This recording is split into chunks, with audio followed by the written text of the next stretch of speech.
அடிப்படை சட்டங்கள், ஆவணங்கள் பற்றி தெரிந்து கொள்ள வின் லா சேம்பர் யூடியூப் சேனலை பாருங்கள். சப்ஸ்கிரைப் செய்யுங்கள்.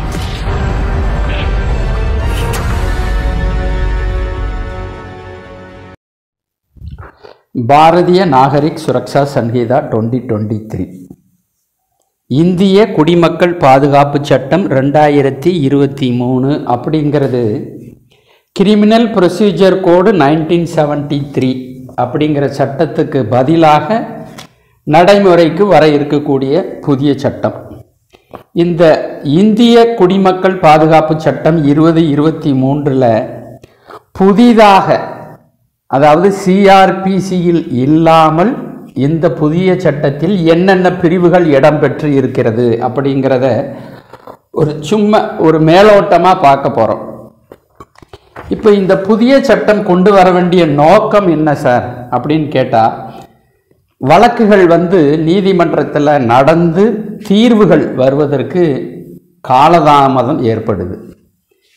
வழக்கு விசாரணையில் ஏற்படுகிற காலதாமதம் தவிர்க்கப்பட வேண்டும். புலன் விசாரணையின் போது ஏற்படுகிற காலதாமதம் தவிர்க்கப்பட வேண்டும். விரைவாக நீதி வழங்குகிற அமைப்புகள் தேவை. புலன் விசாரணையை விரைவாக நடத்தணும். நீதிமன்றத்தில் வழக்குகள் விரைவாக விசாரணை செய்யப்பட்டு தீர்ப்புகள் சொல்லப்பட வேண்டும். அப்படிங்கிற அதிக திறன் வாய்ந்த நீதிமுறை அமைப்பு ஏற்பட வேண்டும் என்பது இந்த புதிதாக வந்திருக்கக்கூடிய சட்டத்தின் நோக்கங்களில் ஒன்று. அதே மாதிரி சிக்கலான நடைமுறைகள் எளிமைப்படுத்தப்பட வேண்டும். சிக்கல்கள், ஒரு கேஸை கொடுத்து அதை முடிக்கிறதுக்குள்ள பல்வேறு பிரச்சனைகள் வருதுன்னு பொதுமக்கள் மத்தியில் பேசப்படுது இல்லையா? காம்ப்ளெக்சிட்டி, அந்த சிக்கலான நடைமுறைகள் எளிமைப்படுத்தப்பட வேண்டும். நிலுவையில் நீண்ட காலமாக நிலுவையில் இருந்து வரும் வழக்குகளின் எண்ணிக்கை குறைக்கப்பட வேண்டும். அப்புறம் லோ கன்விக்ஷன் ரேட்டு, இந்த விடுதலை எண்ணிக்கை அதிகமாக இருக்குது. குறைந்த எண்ணிக்கையிலான வழக்குகளில் தான் குற்றவாளிகள் என கண்டறியப்படுகிறார்கள், தண்டனை வழங்கப்படுது. இப்படி தண்டிக்கப்படக்கூடிய தண்டனையில் முடிகிற வழக்குகளின் எண்ணிக்கை மிகவும் குறைவாக இருக்கு. கோர்ட்டில், நீதிமன்றத்தில் குற்றச்சாட்டுக்கள் சட்டப்படியாக ஏற்றுக்கொள்ளக்கூடிய வகையில் நிரூபணம் செய்ய முடியலை ப்ராசிக்யூஷனால். இந்த நிலையில் மாற்றம் வேண்டும். கடந்த 2022 வருடத்தில் மொத்தம் எத்தனை கிரிமினல் கேசஸ் நடைபெற்றதோ அதில் கன்விக்ஷன் ரேட்டு 19.7%. 100 வழக்குகளில் 19.7 வழக்குகளில் தான் தண்டனை விதிக்கப்பட்டிருக்கு. அப்போ இதில் மாற்றம் கொண்டு வரப்பட வேண்டும்ங்கிறது நோக்கமாக இருந்துச்சு. அதே மாதிரி இன்றைக்கு டிஜிட்டல் வேர்ல்டு அப்படின்னு சொல்கிறோம். இன்றைய தொழில்நுட்பத்தை அதிக அளவில் பயன்படுத்துவதன் மூலம் புலன் விசாரணை, நீதிமன்ற விசாரணையில் மேம்பாடு கிடைக்கும், திறன் மேம்படும். அப்படி திறனை மேம்படுத்துவதற்கு இன்றைய தொழில்நுட்பத்தை பயன்படுத்தி கொள்வதற்கு ஏதுவாக சட்டத்தில் திருத்தங்கள் வேண்டும். அக்யூரசி லெவல் இன்க்ரீஸ் ஆகும். இப்போ இந்த அக்யூரசி இன்வெஸ்டிகேஷனில், அப்புறம் நீதிமன்றங்களில் சாட்சியங்களுடைய அந்த துல்லியம் அதிகரிக்கும் போது தண்டனை அளவு அதிகரிக்க வாய்ப்பு இருக்குது. அப்போ accuracy level will increase. Forensic department இருக்கு, தடயவியல் துறை. அந்த தடயவியல் துறையை அதிக அளவில் புலன் விசாரணையில் ஈடுபடுத்துவது. இது சாட்சியத்தின் நம்பகத்தன்மையை அதிகப்படுத்தும். இதையெல்லாம் விட மேலே சிட்டிசன் சென்ட்ரிக் ரிஃபார்ம்ஸ், பொதுமக்கள், இந்த குடிமக்களை நோக்கி நகர்கிற ஒரு முயற்சியாக இந்த சட்டத்தில் திருத்தங்கள் கொண்டு வரப்பட்டிருக்கு. அதை பற்றி தான் நாம் பார்க்க போகிறோம். இப்போது எந்த மாதிரியான புதிய சட்டப்பிரிவுகள் இடம்பெற்றிருக்கு அப்படின்னு பார்த்தீங்கன்னா, செக்ஷன் 2 டெஃபினிஷன் கிளாஸஸ் இருக்கும். அதில் ஒரு 5 உட்பிரிவுகள் புதுசாக வந்திருக்கு. Section 2 subsection 1A audio video electronic மீன்ஸ்னா என்ன? இது பழைய சிஆர்பிசியில் இல்லாதது.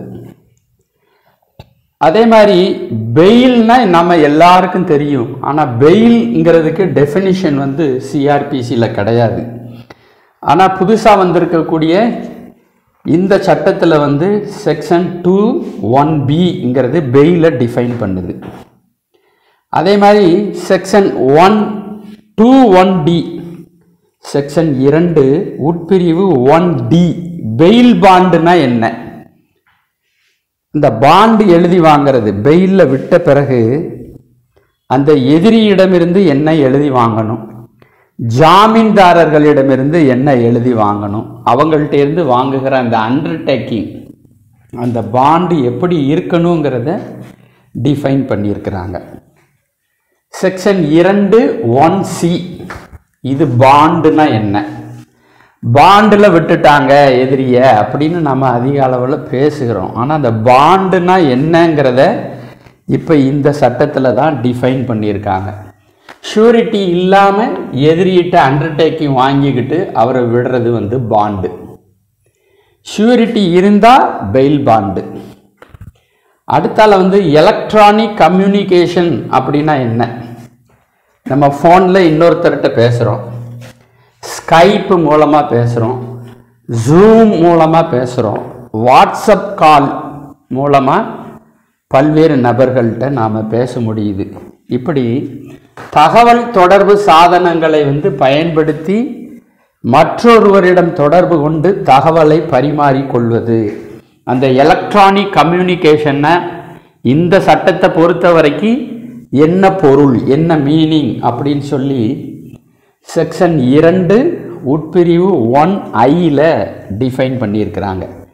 இப்போ இந்த audio video electronic, bail, bail bond, bond, electronic communication, இந்த சொற்றொடர்களுக்கு வந்து விளக்கம் வந்து புதிய சட்டத்தில் இடம்பெற்றிருக்கு. அடுத்தால section 86 identification attachment of property of proclaimed person. Proclaimed offender நீதிமன்றத்தில் வழக்கு விசாரணையில் இருக்கு. அதில் எதிரி வந்து நீண்ட நாட்களாக நீதிமன்றத்தில் ஆஜராகாமல் இருக்கிறாரு. எதிரியின் முன்னிலையில் தான் சாட்சிகளை விசாரிக்கணும் அப்படின்னு சட்டத்தில் சொல்லப்பட்டிருக்கிறதுனால எதிரி வராமல் இருப்பதால் சாட்சிகளை விசாரிக்க முடியாத நிலை. வழக்கு அந்த இடத்திலேயே அந்த நிலையிலேயே தேங்கி நிற்குது. அப்போ நீதிமன்றம் வந்து நான் பெயிலபிள் வாரண்டு, பிணையில் வர முடியாத ஒரு வாரண்டை பிறப்பிக்கிறாங்க. அந்த வாரண்டையும் நீண்ட நாட்களாக போலீசார் வந்து நிறைவேற்ற முடியல. நீதிமன்றம் பிடியாணை பிறப்பித்த பிறகும் அந்த எதிரியை கண்டறிந்து நீதிமன்றத்தில் போலீசாரால் ஆஜர்படுத்த முடியாத நிலையில் அந்த எதிரியை வந்து தேடப்படும் குற்றவாளி அப்படின்னு அறிவிக்கலாம், பிரகடனப்படுத்தப்பட்ட குற்றவாளி அப்படின்னு சொல்லி.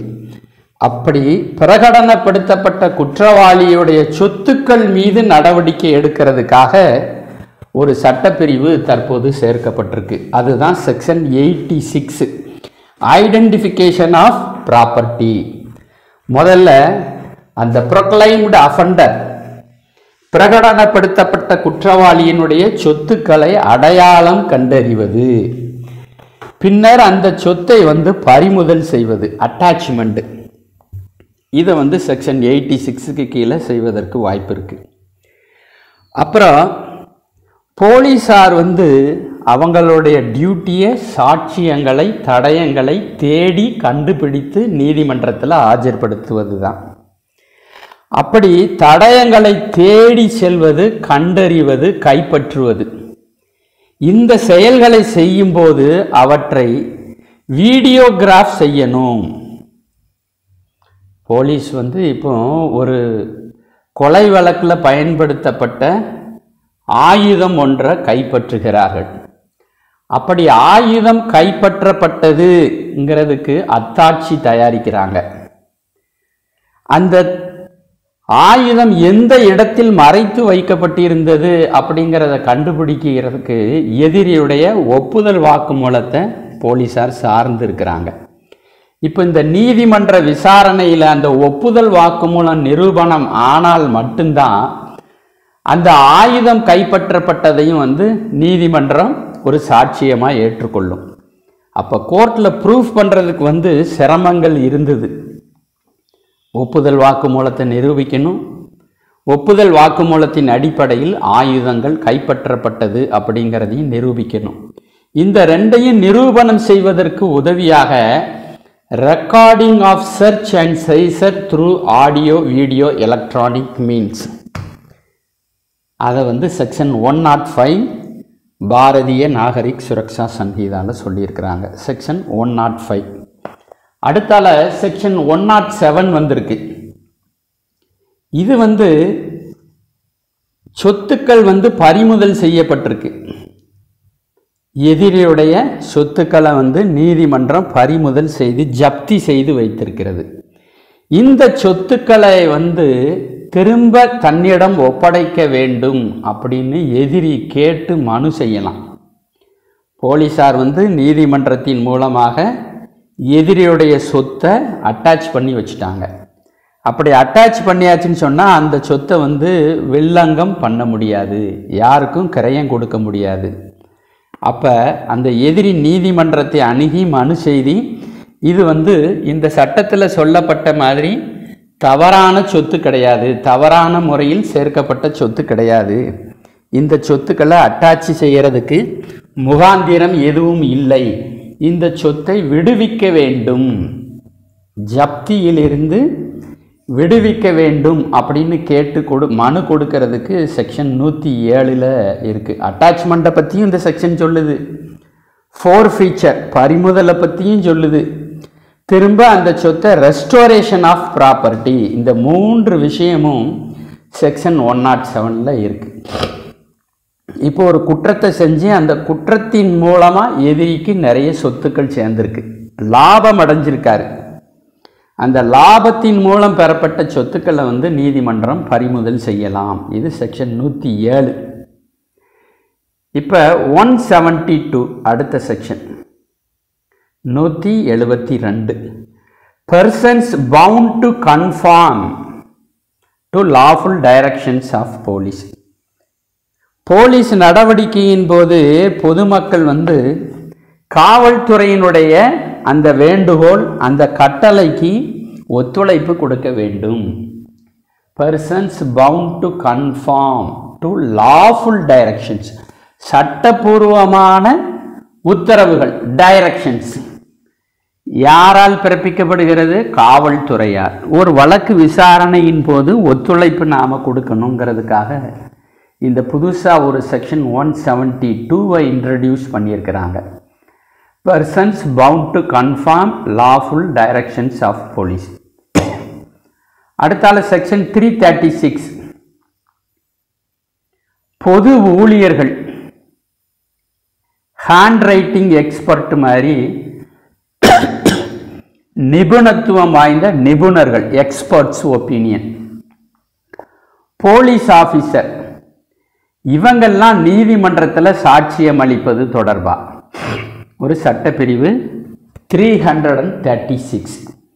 Evidence of public servant, evidence of experts, evidence of police officers in certain case. சில குறிப்பிட்ட வழக்குகளில், அதாவது சில ஆவணங்கள் இருக்கும், அந்த ஆவணங்களில் இருக்கக்கூடிய கையெழுத்துக்கள் தொடர்பாக எக்ஸ்பர்ட் ஒப்பீனியன் வாங்கியிருப்பாங்க. சில ஃபாரன்சிக் ரிப்போர்ட்ஸ் இருக்கும், இந்த ஆயுதத்தின் தன்மையை பொறுத்து, அல்லது குற்றத்துக்கு பயன்படுத்தப்பட்ட ஒரு விஷம், பாய்சனஸ் ப்ராடக்ட் பொருள், அது விஷத்தன்மை எத்தகையது, இந்த விஷம் உயிரை பறிக்கக்கூடிய அளவுக்கு இருக்கா இல்லையா, இந்த மாதிரி எக்ஸ்பர்ட்ஸோடைய ஒப்பீனியன் வாங்கும்போது அவங்களுடைய சாட்சியத்தை எந்த மாதிரி நீதிமன்றத்தில் ரெக்கார்ட் பண்ணுறதுக்கு செய்யலாம். அதை ஆடியோ வீடியோவாக எலக்ட்ரானிக் மீன்ஸில் கண்டிப்பாக பதிவு பண்ணணும். அப்படிங்கிறது செக்ஷன் 336 சொல்லியிருக்கு. இங்கேயும் ஆடியோ வீடியோ எலக்ட்ரானிக் மீன்ஸ் வருது. Deposition of such public servant expert officer may be allowed through audio video electronic means. இந்த சாட்சிகளை எல்லாம் நேரடியாக நீதிமன்றத்தில் ஆஜர்படுத்துறதுனால அந்த எக்ஸ்பர்ட்ஸோடைய அன்றாட பணிகள் பாதிக்கப்படுது. அப்போ அவர்களை வீடியோ கான்ஃபரன்ஸ் மூலமாக நீதிமன்றம் விசாரித்து அவங்களுடைய சாட்சியத்தை பதிவு செய்யலாம் அப்படின்னு புதுசாக இந்த சட்டப்பிரிவு கொண்டு வந்திருக்கு. வழக்கு விசாரணையில் ஏற்படுகிற காலதாமதம் தவிர்க்கப்பட வேண்டும் அப்படிங்கிறது நோக்கம். அந்த நோக்கத்தை நிறைவேற்றுவதற்காக 336 புதிய சட்டப்பிரிவு பாரதிய நாகரிக் சுரக்ஷா சங்கீதாவில் சேர்க்கப்பட்டிருக்கு. அப்புறம் செக்ஷன் 356 ரொம்ப முக்கியமானது. நம்ம ஏற்கனவே பார்த்துருக்குறோம். Proclaimed offender. கோர்ட்டில் பல வருடங்களாக எதிரி ஆஜராகாமலே இருக்கிறார். தலைமறைவு குற்றவாளி. எதிரியின் முன்னிலையில்தான் சாட்சியங்கள் பதிவு செய்யப்பட வேண்டும். அப்போ எதிரி நீதிமன்றத்திற்கு வரவில்லை அப்படின்னு சொன்னால் சாட்சியங்களை விசாரணை செய்ய முடியாத நிலை இருந்தது. இப்போ இதற்கு ஒரு தீர்வு கண்டுபிடித்து இந்த புதிய சட்டத்தில் அறிமுகப்படுத்தியிருக்கிறாங்க. என்னன்னா, நீதிமன்றம் விசாரணையை நடத்துவது, சாட்சி விசாரணையை நடத்துவது, தீர்ப்பு வழங்குவது, இந்த மூன்றையும் inquiry, trial, pronouncement of judgment, இந்த மூன்றையும் எதிரி இல்லாத சூழ்நிலையில், எதிரி ஆப்சன்ஸாக இருக்கும்போது நீதிமன்றம் செய்யலாம். Inquiry, trial or judgement in absentia of proclaimed offender. தேடப்படுகிற குற்றவாளிங்கிற மாதிரி பிரகடனப்படுத்தப்பட்ட குற்றவாளி நீதிமன்றத்தில் இல்லாத போதும் நீதிமன்றம் விசாரணையை தொடர்ந்து நடத்தலாம். இதுக்கு சில நிபந்தனைகள் இந்த சட்டப்பிரிவில் 356 சொல்லப்பட்டிருக்கு. பத்திரிகை விளம்பரம் போடணும். பத்திரிகை விளம்பரம் போட்டு 90 நாட்களுக்கு பிறகு சாட்சிகளை நீதிமன்றத்தில் போலீஸார் ஆஜர்படுத்தலாம். அந்த சாட்சியத்தை விசாரிக்கலாம். இப்போ இந்த எதிரி அவருக்கு ஒரு உரிமையை கொடுத்துருக்கு சட்டம். எதிரியின் முன்னிலையில் தான் சாட்சியங்கள் விசாரிக்கப்பட வேண்டும். எதிரியின் முன்னிலையில் தான் சான்று பொருட்கள், சான்றாவணங்கள் குறியீடு செய்யப்பட வேண்டும் அப்படிங்கிற ஒரு உரிமை இருக்கு. அந்த உரிமையை எதிரி விட்டு கொடுத்ததாக சட்டப்படி கருதணும். எனக்கு இந்த உரிமையை நான் விட்டு கொடுத்துட்டேன், கோர்ட்டுக்கு வராமல் இருக்கிறதுனாலேயே எதிரிக்கு இருக்கக்கூடிய உரிமை அற்று போய்விட்டதாக நீதிமன்றம் கருதி வழக்கு விசாரணையை நீதிமன்றம் தொடர்ந்து நடத்தலாம். அப்படிங்கிறது தான் செக்ஷன் 356 நியூலி இன்ட்ரடியூஸ்டு செக்ஷன் இன் பாரதிய நாகரிக் சுரக்ஷா சங்கீதா. அடுத்தால புதிதாக சேர்க்கப்பட்டுள்ள சட்டப்பிரிவு 398 விட்னஸ் ப்ரொடெக்ஷன் ஸ்கீம். சாட்சிகள் விசாரணை செய்யப்பட இருக்கிறாங்க, அவங்களுக்கு பாதுகாப்பு வழங்கப்பட வேண்டும். இப்போ நிறைய கேஸில் ஹாஸ்டைல் ஆயிடுறாங்க சாட்சிகள். அவங்க அரசு தரப்பு வழக்கை ஆதரித்து சாட்சியம் சொல்கிறது இல்லை. அதனால் அந்த வழக்கில் குற்றவாளிக்கு தண்டனை இல்லாமலே அவர் தப்பிச்சிடுறாரு. இது எந்த மாதிரியான சூழ்நிலையில் ஏற்படுதுன்னு சொன்னால், சில சாட்சிகளுக்கு பயம். உண்மையை நீதிமன்றத்தில் எடுத்து சொன்னால் எதிரியிடமிருந்து தனக்கு ஆபத்து ஏற்படலாம் அப்படிங்கிற ஒரு அச்ச உணர்வு. அப்போ இந்த சாட்சிக்கு ஒரு பாதுகாப்பை அரசாங்கம் வழங்கணும். நீங்கள் நீதிமன்றத்தில் உண்மையை சொல்லுங்க, உங்களுக்கு எதிரியால் எந்த விதமான ஆபத்தும் ஏற்படாமல் நாங்கள் பாதுகாப்பு தருகிறோம் அப்படின்னு அரசாங்கம் முன்வர வேண்டும். ஒரு திட்டத்தை மாநில அரசு வகுக்க வேண்டும். இந்த செக்ஷன் 398 என்ன சொல்லுதுன்னா, witness protection scheme. Every state government shall prepare and notify a witness protection scheme for the state with a view to ensure protection of the witnesses. ஒவ்வொரு மாநில அரசும் ஒரு திட்டத்தை வகுக்க வேண்டும். சாட்சிகளுக்கு பாதுகாப்பு வழங்குகிற திட்டத்தை வகுக்க வேண்டும். அதை நோட்டிஃபை பண்ணணும், வெளியே தெரிவிக்கணும். பொதுமக்களுக்கு இந்த மாதிரியான ஒரு திட்டம் கொண்டு வரப்பட்டிருக்கு. நீதிமன்றத்தில் சாட்சியம் அளிக்கக்கூடிய சாட்சிகளுக்கு அரசாங்கம் பாதுகாப்பு வழங்கக்கூடிய இந்த திட்டம், இதை பொதுமக்களுக்கும் தெரியப்படுத்த வேண்டும் அப்படின்னு சொல்கிறது இந்த புதிய பிஎன்எஸ்எஸில் சேர்க்கப்பட்டிருக்கக்கூடிய ஒரு செக்ஷன். அடுத்தால 472. இந்த 472 என்ன அப்படின்னா, மரண தண்டனை விதிக்கப்பட்டுள்ள குற்றவாளிகளுக்கு கருணை மனு ஜனாதிபதிக்கு கொடுப்பது தொடர்பான ஒரு சட்டப்பிரிவு. Mercy petition in death sentences case.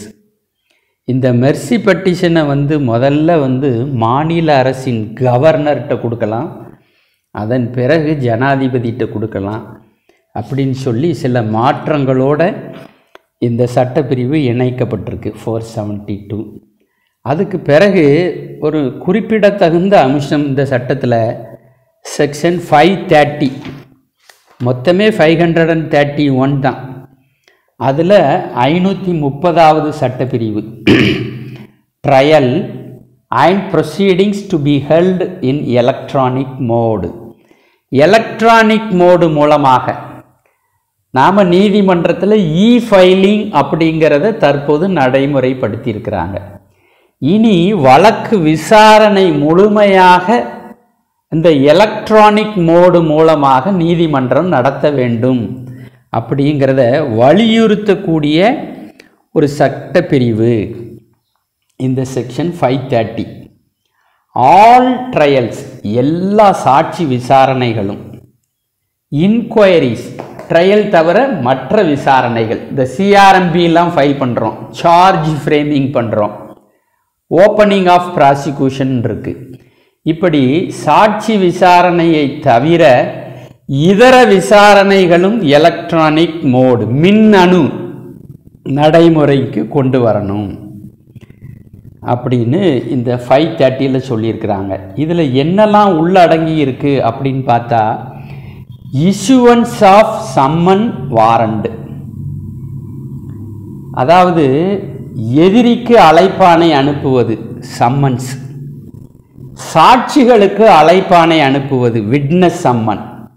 இதையெல்லாம் எலக்ட்ரானிக் மோடு மூலமாக, இமெயில் மூலமாக அனுப்பலாம், வாட்ஸ்அப் மூலமாக அனுப்பலாம், ஃபேக்ஸ் மூலமாக அனுப்பலாம், இப்போ இருக்கக்கூடிய மின்னணு நடைமுறைகள் மூலமாக அனுப்பலாம். அதை சர்வீஸ் பண்ணுறது, அதை எக்ஸிக்யூஷன் பண்ணுறது, இது எல்லாத்துக்கும் எலக்ட்ரானிக் மோடு மூலமாக தான் நடக்கும்.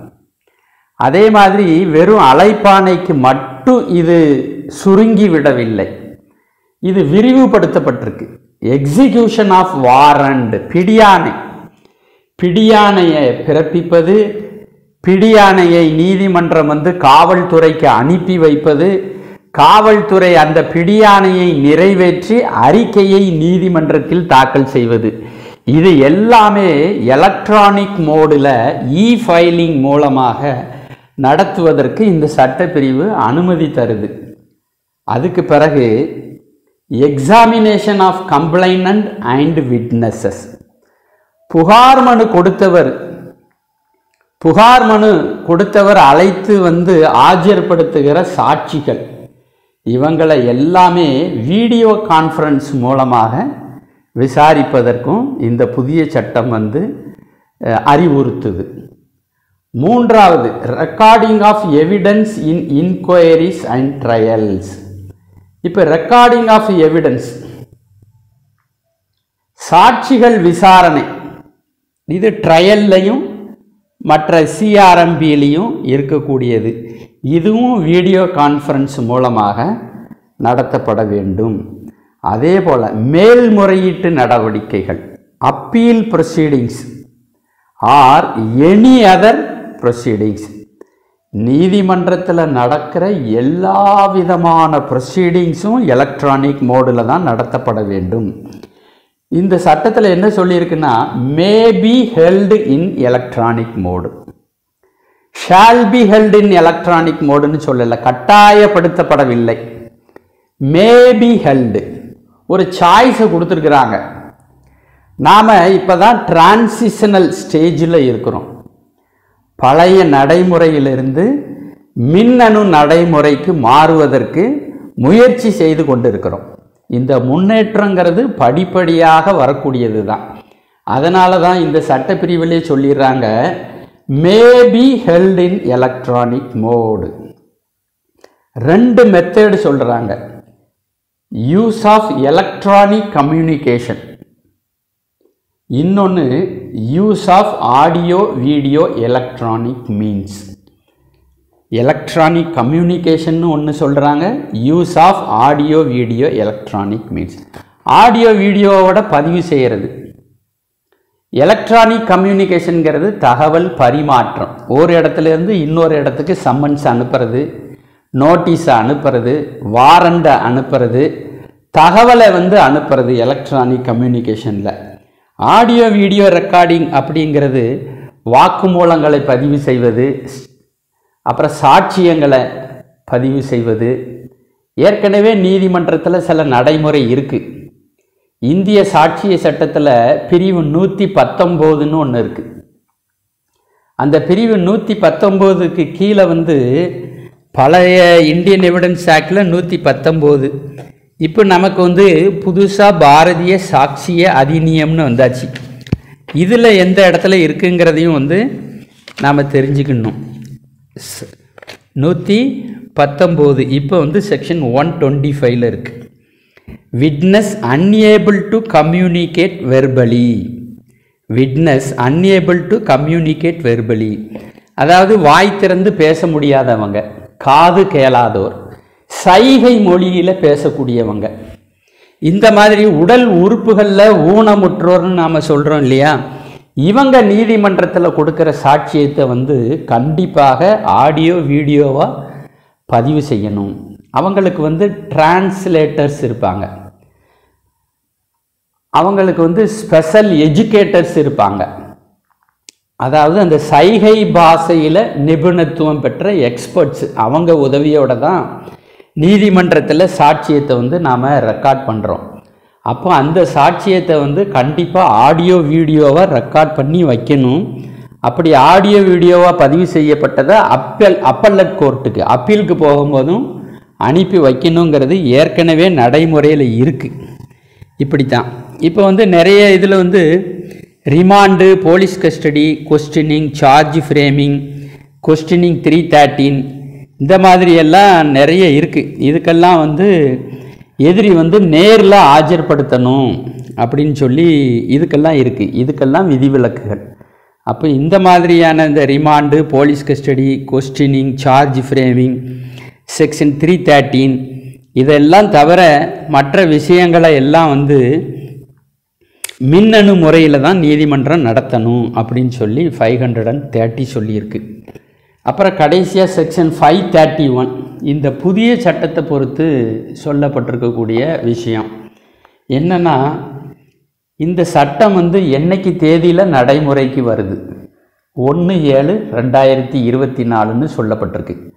அப்போது 1/7/2024க்கு முன்னாடி பதிவு செய்யப்பட்ட எல்லா வழக்குகளுக்கும், பெண்டிங் கேசஸ்க்கு, அது முடிகிற வரைக்கும் கிரிமினல் ப்ரொசீஜர் கோடு 1973ல் சொல்லி இருக்கக்கூடிய நடைமுறையை தான் பின்பற்றணும்.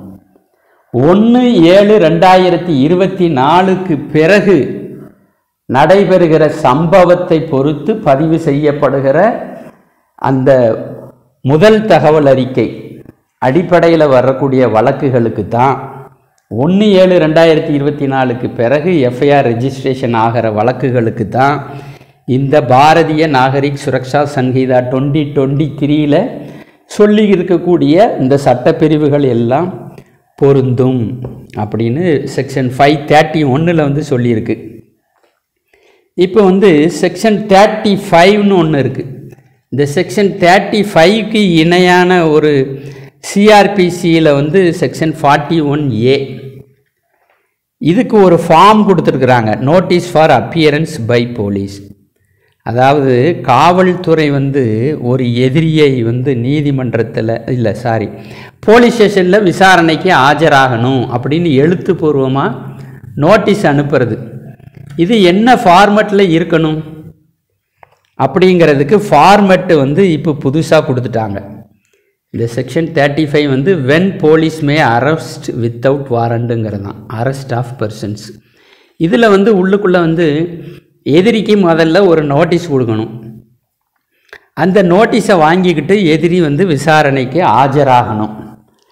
போலீஸார் விசாரணையை நடத்தணும். விசாரணையின் போது தேவைப்படும் என கருதினால் 7 ஆண்டுகளுக்கு கீழே தண்டனை விதிக்கக்கூடிய குற்றமாக இருந்தால், 7 வருஷத்துக்கு கீழே பனிஷ்மெண்ட்டு கொடுக்குற குற்றமாக இருந்தால் அந்த எதிரியை கைது செய்ய வேண்டியது இல்லை. அந்த காரணத்தை வந்து கேஸ் டைரியில் இன்வெஸ்டிகேஷன் ஆஃபீஸர் பதிவு செஞ்சுட்டு விட்டுறலாம். அப்போ அந்த எதிரியை விசாரணைக்கு வருமாறு அழைப்பதற்கு ஒரு படிவம், ஒரு ஃபார்ம் வந்து புதுசாக சேர்த்துருக்காங்க. Notice for appearance by police when police may arrest without வாரண்ட்டுக்கு கீழே இந்த விஷயங்கள் வந்து சொல்லப்பட்டிருக்கு. இப்போ இந்த வகையில் இதுவரைக்கும் 531 வரைக்கும் இருக்கக்கூடிய சட்டப்பிரிவுகளில் புதிதாக சேர்க்கப்பட்ட சட்டப்பிரிவுகளை நம்ம பார்த்தோம். முதல் தகவல் அறிக்கை பதிவு செய்வது தொடர்பான சட்டப்பிரிவு 173. இப்போ வந்து இந்த முதல் தகவல் அறிக்கை பதிவு செய்வதற்கு காவல்துறைக்கு தகவல் கொடுப்பது 3 விதமாக கொடுக்கலாம். நேரில் ஆஜராகி வாய்மொழியாக தகவல் கொடுக்கலாம். காவல் நிலையத்தில் இருக்கக்கூடிய ரைட்டர் அதை எழுதி வாசித்து காட்டி கையொப்பத்தை வாங்கிக்கிடுவார். அதுதான் புகார் மனுவாக இருக்கும். எழுத்துப்பூர்வமாக கொண்டு கொடுக்கலாம். இது 2வது வகை. 3வது வகை வந்து இந்த பாதிக்கப்பட்ட நபரோ அல்லது காவல்துறைக்கு தகவல் கொடுக்கிற விஷயத்தை எலக்ட்ரானிக் கம்யூனிகேஷன் மூலமாக காவல் நிலையத்திற்கு அனுப்பி வைக்கலாம். போலீஸ் ஸ்டேஷனுக்கு இமெயில் மூலமாக ஒரு குற்றம் தொடர்பான இன்ஃபர்மேஷனை கொடுக்கலாம். இப்போ காவல்துறை வந்து அதை பிரிண்ட் அவுட் எடுத்து வச்சுருப்பாங்க. அது கிடைக்கப்பெற்றதிலிருந்து 3 நாட்களுக்குள் தகவல் கொடுத்த நபர் வந்து காவல் நிலையத்தில் ஆஜராகி அதில் கையொப்பம் செய்யணும். வாய்மொழியாக புகார் கொடுக்கலாம், எழுத்துப்பூர்வமாக கொடுக்கலாம், இமெயில் வழியாகவும் கொடுக்கலாங்கிறது புதிய விஷயம். இது செக்ஷன் 173. அதே மாதிரி முதல் தகவல் அறிக்கை பதிவு செய்வதற்கு முன்பாகவே தனக்கு கிடைக்கப்பெற்ற தகவலை பொறுத்து ஒரு பிரிலிமினரி என்கொயரி, முதல் நிலை விசாரணையை போலீஸார் நடத்தலாமா நடத்தக்கூடாதா அப்படின்னா, அந்த கிடைக்கிற தகவல்லிருந்து என்ன குற்றம் நடந்திருக்கு அப்படிங்கிறத முதல்ல தெரிஞ்சுக்கிடணும். அப்படி தெரிய வருகிற குற்றத்திற்கு எத்தனை வருடங்கள் தண்டனை விதிக்கப்படலாம் அப்படிங்கிறத 2வதாக தெரிஞ்சு கொள்ளணும். அப்படி விதிக்கப்படுகிற தண்டனையின் அளவை வைத்து தான் எஃப்ஐஆர் போடுறதுக்கு முன்னாடியே விசாரணை நடத்தலாமா நடத்தக்கூடாதா அப்படின்னு சொல்கிறாங்க. இப்போ 3 வருஷத்துக்கு கீழே தண்டிக்கக்கூடிய குற்றமாக இருந்தால் அது வேற. 3 வருடங்களிலிருந்து 7 வருடங்கள் வரைக்கும் தண்டனை விதிக்கக்கூடிய குற்றங்களை பொறுத்து, அதாவது 3 இயர்ஸ்லேருந்து 7 இயர்ஸ் வரைக்கும் பனிஷ்மெண்ட் இம்போஸ் பண்ணக்கூடிய குற்றங்களை பொறுத்து காக்னைசபிள் அஃபென்ஸ் மேட் அவுட் ஆகுதா இல்லையா அப்படிங்கிற முதல் நிலை விசாரணையை போலீஸார் நடத்துவதற்கு இந்த புதிய சட்டம் அனுமதி தருகிறது. 7 வருஷத்துக்கு மேலே தண்டிக்கக்கூடிய குற்றமாக இருந்ததுன்னு சொன்னால் கிடைக்கிற தகவலில் காக்னைசபிள் அஃபென்ஸ் மேட் அவுட் ஆகுது. உடனடியாக எஃப்ஐஆர் பதிவு பண்ணிடணும். Lalita Kumari versus state of Uttar Pradesh. Lalita Kumari versus state of Uttar Pradesh 2014 மாண்புமிகு உச்ச நீதிமன்றம் சொல்லி இருக்கக்கூடிய முன் தீர்ப்பு. அதில் if the information doesn't disclose the commission of cognizable offense but indicates the necessity for an inquiry only to ascertain whether a cognizable offense is disclosed or not. இந்த விஷயத்துக்காக முதல் நிலை விசாரணையை நடத்தலாம். போலீசாருக்கு தகவல் கிடைக்கிது, காக்னைசபிள் அஃபென்ஸ் மேட் அவுட் ஆகுது. அந்த மேட் அவுட் ஆகிற அஃபென்ஸ் காக்னைசபிள் அஃபென்ஸா இல்லையா அப்படிங்கிறத பொறுத்து மட்டும் முதல்ல விசாரணையை நடத்தலாம். கிடைக்கிற இன்ஃபர்மேஷன்ல இருந்து ஒரு குற்றம் தெரிய வருது. இந்த குற்றம் காக்னைசபிள் அஃபென்ஸ் தாங்கிறத உறுதி செய்துக்கிறதுக்காக போலீசாரு இது காக்னைசபிள் அஃபென்ஸா வேறு அஃபென்ஸா அப்படின்னு கண்டுபிடிக்கிற நோக்கத்துக்காக மட்டும் பிரிலிமினரி இன்கொயரியை நடத்தலாம் அப்படின்னு சொல்லி லலிதா குமாரி கேஸில் சொல்லப்பட்டிருந்தது. அதை இப்போ இந்த செக்ஷனில் 173 கொண்டு வந்துட்டாங்க. 3 ஆண்டிலிருந்து 7 ஆண்டுகள் வரை தண்டிக்கக்கூடிய காக்னைசபிள் அஃபென்சஸ் கேஸில் போலீசார் பிரிலிமினரி இன்கொயரி செய்யலாம். It is limited to cognizable offences punishable with imprisonment of 3 years to 7 years. இது புதிதாக கொண்டு வந்திருக்கக்கூடிய ஒரு விஷயம். இன்னொன்று எஃப்ஐஆரை பொறுத்த வரைக்கும் 0 எஃப்ஐஆருங்கிறது சட்டப்படியாகவே அங்கீகரிக்கப்படுது. பொதுவாக குற்றம் எந்த காவல் நிலைய எல்கைக்குள் நடந்ததோ அந்த காவல் நிலையத்தில்தான் புகார் கொடுக்கப்பட வேண்டும், அங்குதான் வழக்கு பதிவு செய்யப்பட வேண்டும் அப்படிங்கிறது நடைமுறை. இப்போ இந்த புதிய சட்டத்தில் சொல்லப்பட்டிருக்கக்கூடிய விஷயம், ஒரு குற்றம் தொடர்பான தகவலை எந்த காவல் நிலையத்திலும் கொடுக்கலாம். காவல் நிலையம் அந்த தகவலை பெற்று சரியான அதிகாரம் பெற்ற காவல் நிலையத்திற்கு அந்த தகவலை அனுப்பி வைக்க வேண்டும். இதுதான் 0 எஃப்ஐஆர்.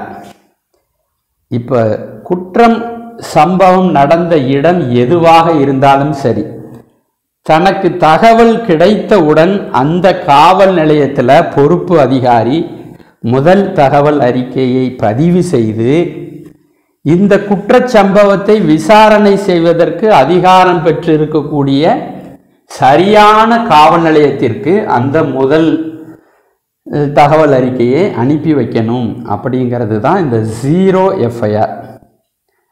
ரெண்டாவது, ஏற்கனவே பார்த்த மாதிரி சட்ட விரோத செயல் மூலம் ஒரு குற்றத்தை செய்து எதிரி சேர்த்திருக்கிற சொத்துக்களை பறிமுதல் செய்யும் அதிகாரம் செக்ஷன் 107 என்ன டேர்ம் யூஸ் பண்ணப்பட்டிருக்கு?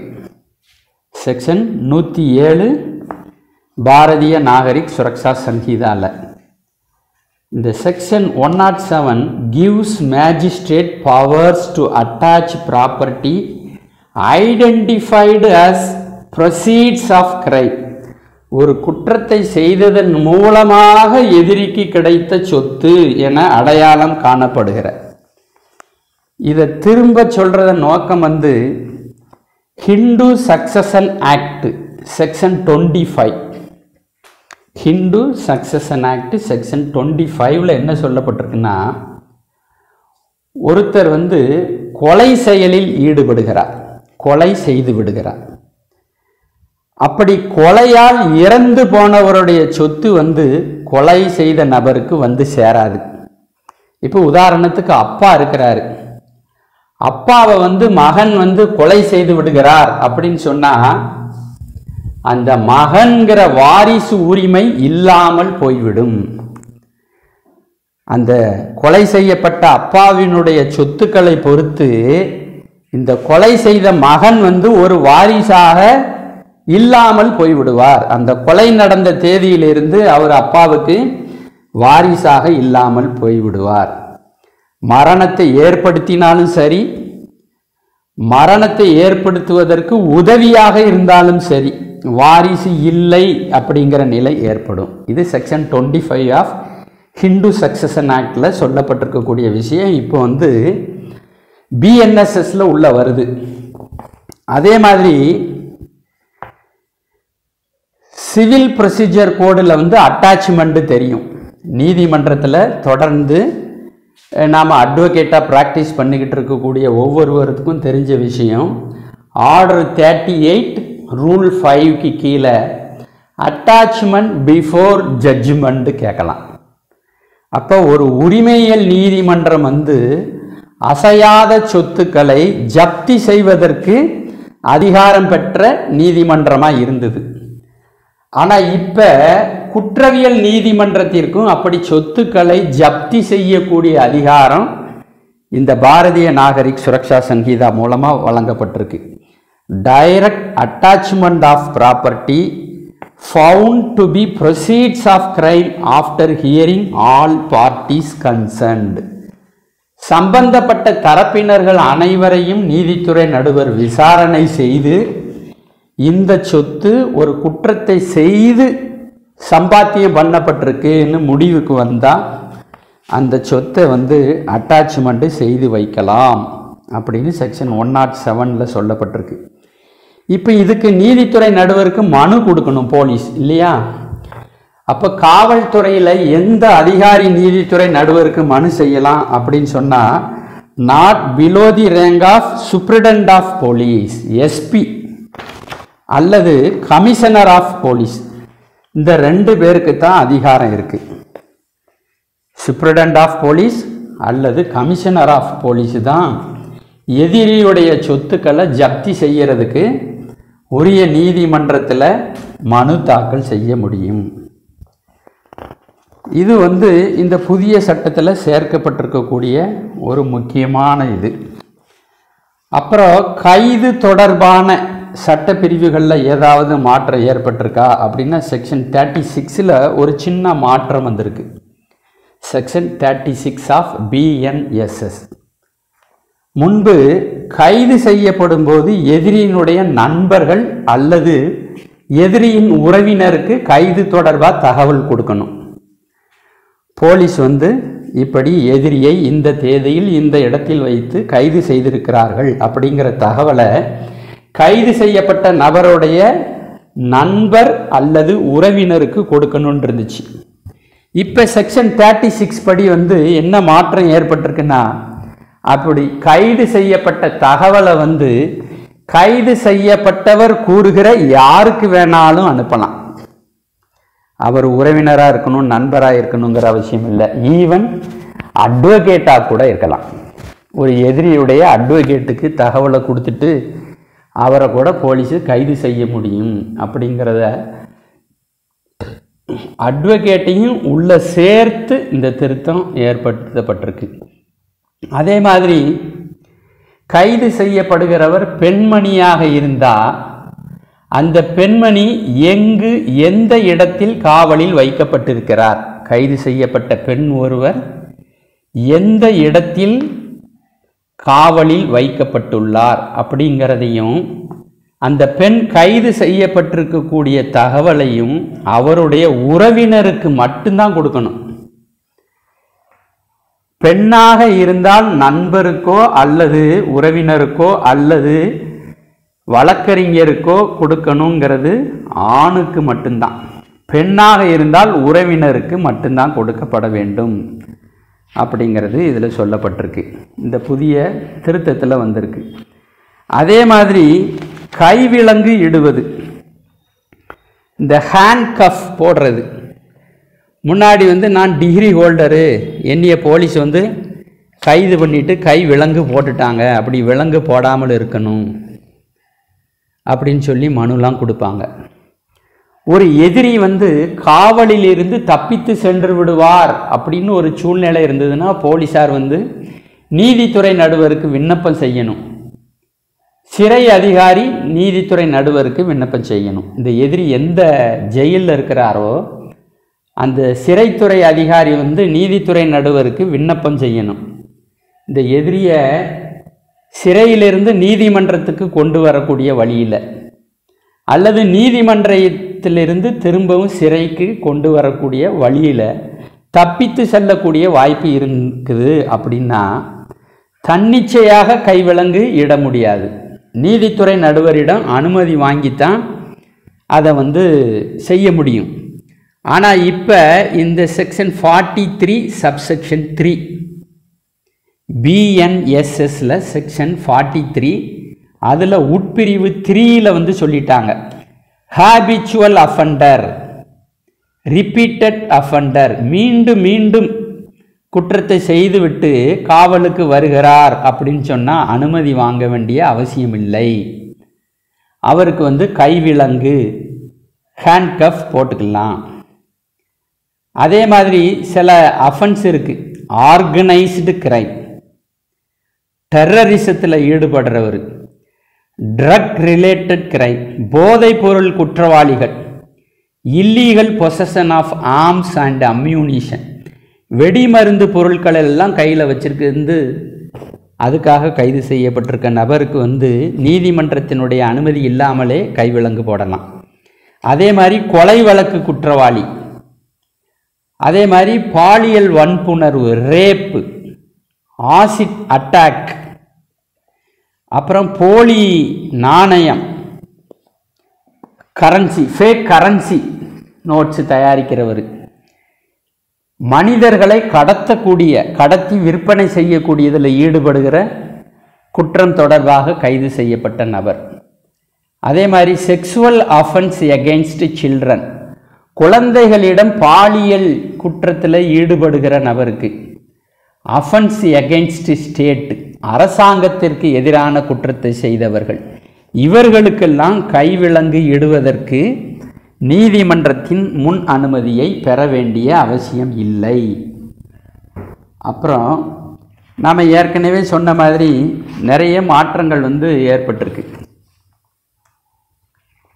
செக்ஷன் 64 சம்மன்ஸ் ஹவு சர்வ்டு, சம்மனை சர்வ் பண்ணுறதை வந்து போலீஸார் முன்னாடி கொண்டு போவாங்க. கொண்டு போனால் போலீஸு அந்த இடத்துல போய் சர்வ் பண்ணாரா, காவல் நிலையத்தில் வச்சு சர்வ் பண்ணாரா, அல்லது கோர்ட்டுக்கே அந்த சாட்சியை வரவழைச்சி சர்வ் பண்ணாரான்னு டவுட் வரும். இப்போ இதெல்லாம் கிளியர் பண்ணுறதுக்காக இன்வெஸ்டிகேஷன் ஸ்டேஜில் வந்து போலீஸார் வந்து ஏதாவது நோட்டீஸ் கொடுக்கணும், ஏதாவது சம்மன் கொடுக்கணும் அப்படின்னா செக்ஷன் 64, 68, 94 சொல்லப்பட்டிருக்கு. Summons how served, summons serve செய்யும் முறை section 64. Service on government servant, அரசு ஊழியர்களுக்கு காவல்துறை வந்து நோட்டீஸை சர்வ் பண்ணுறது section 68. Summons to produce document or other thing, ஒரு குற்ற வழக்கு தொடர்பான ஆவணங்களையோ வேறு தடய பொருட்களையோ கொண்டு வந்து ஆஜர்படுத்துமாறு அறிவிப்பு அனுப்புவது செக்ஷன் 94. இந்த 3 இன்வெஸ்டிகேஷன் ஸ்டேஜில் நடக்கிறது. இதை வந்து இனி வந்து எலக்ட்ரானிக் மோடில் எதிரிக்கோ சாட்சிகளுக்கோ சம்பந்தப்பட்ட நபருக்கோ அனுப்பி வைப்பதற்கு இப்போ வந்து நமக்கு அனுமதி இருக்குது.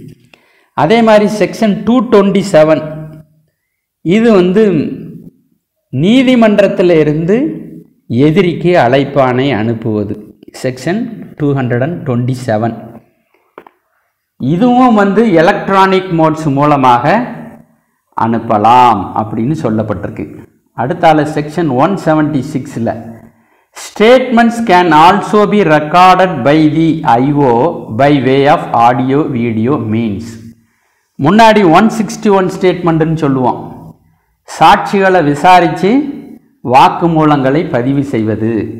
இதை வந்து கேட்டு வெள்ளை பேப்பரில் எழுதுறது பழைய நடைமுறை. இப்போ வந்து அதை ஆடியோ வீடியோ மீன்ஸாக ரெக்கார்ட் பண்ணலாம் அப்படின்னு சொல்லப்பட்டிருக்கு. அதே மாதிரி எதிரிக்கு வந்து வழக்கு ஆவணங்களை வழங்குவது, முன்னாடி 207 காப்பீஸ் அப்படின்னு சொல்லுவோம். அந்த குற்ற இறுதி அறிக்கை அதோடு இணைந்து தாக்கல் செய்யப்பட்டிருக்கக்கூடிய ஆவணங்களின் நகல் வந்து ஒவ்வொரு எதிரிக்கும் வழங்கப்பட வேண்டும். அப்போ தான் ப்ராசிக்யூஷன் கேஸ் என்ன என்பது எதிரிக்கு தெரியும். இப்போ என்ன மாற்றம் ஏற்பட்டிருக்குன்னா, it is permissible for the investigation authority to supply documents such as police report in electronic form. இப்போ இன்வெஸ்டிகேஷன் ஆஃபீஸர் தான் அந்த சார்ஜ் ஷீட்டோடைய ஒரு நகலை எதிரிக்கு கொடுக்கணுங்கிறது தெளிவு வந்திருக்கு. அப்படி போலீஸ் ரிப்போர்ட்டு டாக்குமெண்ட்ஸை வந்து எலக்ட்ரானிக் ஃபார்மில் கொடுக்கலாம். பென்ட்ரைவில் கொடுக்கலாம், சிடியில் கொடுக்கலாம், அதே மாதிரி இமெயிலில் அனுப்பி கொடுக்கலாம், வாட்ஸ்அப்பில் அனுப்பி கொடுக்கலாம். இப்படி அனுமதி வந்து செக்ஷன் 230 செக்ஷன் 231 வந்திருக்கு. அதே மாதிரி இந்த search and seizure can be recorded by audio video means including recording of preparation of seizure list. என்னென்ன பொருட்கள் போலீஸாரால் கைப்பற்றப்படுகிறதோ, அது ஆயுதம், சான்று பொருள், இரத்தம் படிந்த மண், இந்த மாதிரி சைசர் பண்ணி சைசர் மகசர் தயாரிக்கிற விதத்தை வந்து ஆடியோ வீடியோவாக ரெக்கார்ட் பண்ணணும். A search without warrant is also to be recorded by audio video means. நீதிமன்றத்தில் வந்து சர்ச் வாரண்ட் வாங்காமல் போலீஸாரே போய் சர்ச் பண்ணுறாங்க. இதை வந்து செக்ஷன் 185க்கு கீழே ஆடியோ வீடியோவாக பதிவு செய்யணும் அப்படின்னு சொல்லியிருக்கிறாங்க. அவ்வாறு பதிவு செய்யப்பட்ட ஆடியோ வீடியோவை நீதித்துறை நடுவருக்கு காலதாமதம் இல்லாமல் அனுப்பி வைக்க வேண்டும் அப்படின்னு செக்ஷன் 105 சொல்லப்பட்டிருக்கு. எல்லா சர்ச்சு எல்லா சைசரும் ஆடியோ வீடியோவாக பதிவு செய்யப்பட வேண்டும். அப்படி பதிவு செய்யப்பட்ட ஆடியோ வீடியோ பதிவு செக்ஷன் 105க்கு கீழே உரிய நீதித்துறை நடுவருக்கு காலதாமதம் இல்லாமல் கொண்டு போய் சேர்க்கப்பட வேண்டும். இது வந்து இப்போ புதிதாக வந்திருக்கக்கூடிய செக்ஷனில் இருக்குது. இப்போ முக்கியமான அடுத்த விஷயம் என்னென்னா, சதேந்தர் குமார் ஆண்டில் வெர்சஸ் சிபிஐ அப்படின்னு ஒரு முன் தீர்ப்பு உண்டு.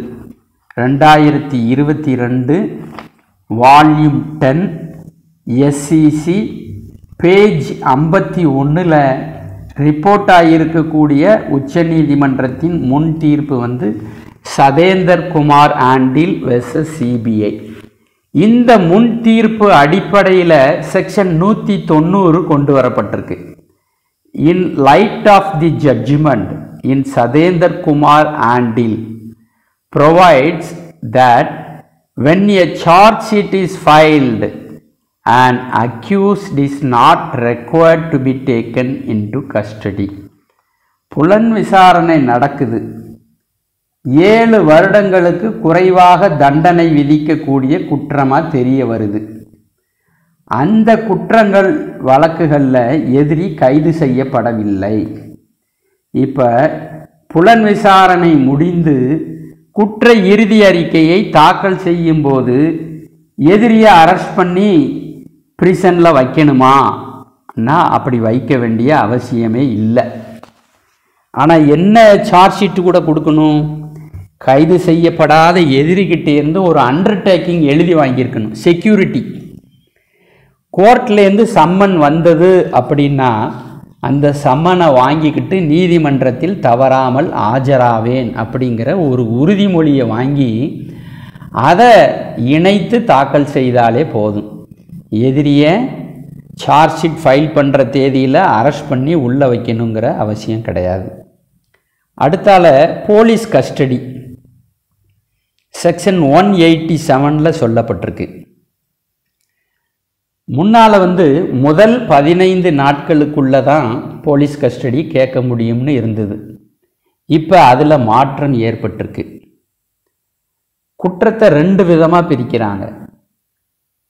60 நாட்களுக்குள் புலன் விசாரணையை முடித்து குற்ற இறுதி அறிக்கையை தாக்கல் செய்ய வேண்டிய குற்றங்கள் இருக்குது. 60 நாளுக்குள்ளே இன்வெஸ்டிகேஷனை கம்ப்ளீட் பண்ணணும். இல்லைன்னு சொன்னால் 61வது நாளில் ஸ்டாச்சுட்டரி பெயிலில் எதிரியை விட்டுறலாம். இன்னொரு வகையானது மர்டர் உள்ளிட்ட கேசஸில் 90 டேஸுக்குள்ளே இன்வெஸ்டிகேஷனை கம்ப்ளீட் பண்ணணும். அப்படி இல்லைன்னா சார்ஜ் ஷீட் ஃபைல் பண்ணலைன்னா 91வது நாள் எதிரி அப்ளை பண்ணால் ஸ்டாச்சுட்டரி பெயிலில் விட்டுறலாம். இது 2வது வகையான வழக்கு. அப்போ 60 நாட்களுக்குள்ள புலன் விசாரணையை முடிக்கணும்னு சொன்னால் முதல் 40 நாட்களுக்குள்ள 40 டேஸ் வரைக்கும் போலீஸ் கஸ்டடியை கேட்கலாம். மொத்தம் 15 நாட்கள் போலீஸார் காவலில் எடுத்து விசாரிக்கலாம். இந்த 15 நாட்களை ஒரே தடவையாக எடுக்கணுங்கிற அவசியம் இல்லை. முதல்ல 5 நாள், 2வது 8 நாள், 3வதாக 2 நாள் அப்படின்னு சொல்லி இந்த மொத்தம் 15 நாட்கள் காலத்தை தாண்டக்கூடாது. 60 நாளுக்குள்ளன்னு இருந்தால் முதல் 40 நாளுக்குள்ள. இப்போ 90 நாள் புலன் விசாரணைக்கு கால அவகாசம் இருக்குது. அப்படிப்பட்ட வழக்குகளில் 60 நாட்கள் வரைக்கும் போலீஸ் காவலில் எடுப்பதற்கு விண்ணப்பம் செய்யலாம். முதல் 60 நாட்களுக்குள்ள. அங்கேயும் மொத்தம் 15 நாள் தான். அந்த 15 நாட்களை பிரித்து பகுதியாக இருக்க முடியும். செகண்ட் ரிக்வஸ்ட்டு, தேர்ட் ரிக்வஸ்ட்டு எல்லாம் பெர்மிசபிள். இது புதிதாக பிஎன்எஸ்எஸில் வந்திருக்கக்கூடிய ஒரு மாற்றம். அதே மாதிரி பாதிக்கப்பட்டவர்களுக்கு ஒரு குற்றச்சம்பவத்தினால் பாதிக்கப்பட்ட நபர்களுக்கு சில உரிமைகள் புதிதாக கிடைத்திருக்கு. வழக்கு பதிவு செய்யப்பட்டதிலிருந்து 90 நாட்கள் முடியும் போது புலன் விசாரணை எந்த ஸ்டேஜில் இருக்குது, எவ்வளவு முன்னேற்றம் ஏற்பட்டிருக்கு அப்படிங்கிறத அந்த விக்டீமுக்கு தெரியப்படுத்தணும். செக்ஷன் 193 பிஎன்எஸ்எஸில் சொல்லப்பட்டிருக்கு. செக்ஷன் 193 என்ன சொல்லுதுன்னா, வழக்கு பதிவு செய்யப்பட்டதிலிருந்து 90 நாள் முடிஞ்சு போச்சு, இன்னும் சார்ஜ் ஷீட் போடலை. அப்போ அந்த ஐஓ என்ன செய்யணும்? 91வது நாள் அந்த வழக்கு பதிவு செய்வதற்கு தகவல் கொடுத்த இன்ஃபர்மெண்ட்டு அல்லது விக்டீம் இவங்களுக்கு இந்த புலன் விசாரணை எந்த ஸ்டேஜில் இருக்குன்னு சொல்லி ஒரு சிறு அறிக்கையை வழங்க வேண்டும். இது புதுசாக வந்திருக்கு. அதே மாதிரி சார்ஜ் ஷீட்டை ஃபைல் பண்ணும்போது எதிரிக்கு 207 காப்பி கொடுக்கணும். இப்போ 230க்கு கீழே காப்பி கொடுக்கணும். அதே மாதிரி விக்டீமுக்கும் சார்ஜ் ஷீட்டோடைய ஒரு நகவல் கொடுக்கப்பட வேண்டும் அப்படின்னு வந்தாச்சு. செக்ஷன் 230ல் வெறுமனை எதிரிக்கு மட்டும் வழக்கு நகல்கள் கொடுத்தா பத்தாது. இப்போ பாதிக்கப்பட்ட விக்டீம் ஒரு வழக்கறிஞர் மூலமாக நீதிமன்றத்தில் ஆஜராகியிருக்கிறாரு. நீதிமன்ற நடவடிக்கையை கண்காணித்து கொண்டிருக்கிறார். அப்படி வழக்கறிஞரை நியமனம் செய்திருக்கக்கூடிய விக்டீம் இருந்தாங்கன்னா அத்தகைய விக்டீமுக்கும் குற்ற இறுதி அறிக்கை மற்றும் அதனுடன் சேர்ந்த ஆவணங்களின் ஒரு நகல் வழங்கப்பட வேண்டும் அப்படின்னு செக்ஷன் 230ல் சொல்லியிருக்கு. இது விக்டீமுக்கு கிடைத்திருக்கக்கூடிய 2வது உரிமை. 3வது உரிமை என்னன்னா, withdrawal of prosecution will only be allowed after hearing the victim. Section 360. இப்போ இந்த செக்ஷன் 360ல் ப்ராசிக்யூஷன் சில வழக்குகளை வித்ட்ராயல் பண்ணிக்கலாம். முன்னால் செக்ஷன் 321 சிஆர்பிசியில் இருந்தது. இப்போ செக்ஷன் 360ல் சொல்லப்பட்டிருக்கு. ப்ராசிக்யூஷன் நீதிமன்றத்தில் நிலுவையில் இருக்க வழக்குகளை சட்டப்படியான சில காரணங்களை சொல்லி நீதிமன்ற அனுமதியுடன் அந்த வழக்கை திரும்ப பெற்றுக்கொள்ளலாம். அதுக்கு உரிமை இருக்குது. முன்பு ப்ராசிக்யூஷனுக்கும் கோர்ட்டுக்கும் தான் சம்பந்தம் இருந்துச்சு. ப்ராசிக்யூஷன் கேட்பாங்க, நீதிமன்றம் பரிசீலனை செய்து அனுமதியை கொடுத்துருவாங்க. அங்கே வேற யாருக்கும் சம்பந்தம் இல்லை. ஆனால் இந்த பிஎன்எஸ்எஸ் வந்த பிறகு அந்த பாதிக்கப்பட்ட நபர் விக்டீம்கிட்ட கேட்கணும், விக்டீமுக்கு நோட்டீஸ் கொடுக்கணும். ப்ராசிக்யூஷன் கேஸை வாபஸ் வாங்க போகிறேன்னு சொல்லி மனு கொடுத்தா அந்த மனு நகல் விக்டீமுக்கு கொடுக்கணும். விக்டீம் நீதிமன்றத்தில் ஆஜராகி அவருடைய கருத்தை பதிவு செய்யணும், ஆட்சேபனையை நீதிமன்றத்துக்கு தெரிவிக்க வாய்ப்பு கொடுக்கணும் அப்படின்னு செக்ஷன் 360ல் சொல்லியிருக்கு. அப்புறம் நாம் ஏற்கனவே பார்த்த மாதிரி witness protection scheme to be laid down by the state government. Section 398ல். விக்டிம் காம்பன்சேஷன் ஸ்கீம் இது செக்ஷன் 396ல் கொண்டு வந்திருக்கு. முன்னாடி நீதிமன்றம் அபராதம் விதிக்கலாம், அபராதத்தினுடைய ஒரு பகுதியை இழப்பீட்டு தொகையாக பாதிக்கப்பட்டவருக்கு கொடுக்கலான் இருந்துச்சு. இப்போ விக்டிம் காம்பன்சேஷன் ஸ்கீம்னு தனியாக, which have largely been administrative schemes are to be given at the discretion of state government. Nirbhaya ஸ்கீம்னு ஒன்று இப்போ நடைமுறையில் இருக்கு. பாதிக்கப்பட்டவர்களுக்கு அரசு இழப்பீடு கொடுக்கிறது. அந்த மாதிரி செய்யலாம். இந்த மாதிரி புதிய விஷயங்கள் கிரிமினல் ப்ரொசீஜர் கோடில் இல்லாத பிரிவுகள் பாரதிய நாகரிக் சுரக்ஷா சங்கீதாவில் சேர்க்கப்பட்டிருக்கு. 2 சட்டத்துக்குமான வேறுபாடுகள் என்னென்ன அப்படிங்கிறத மட்டும் அடிப்படையாக வச்சு உங்களுக்கு எடுத்து சொல்கிறதுக்கு நான் முயற்சி பண்ணியிருக்கிறேன்.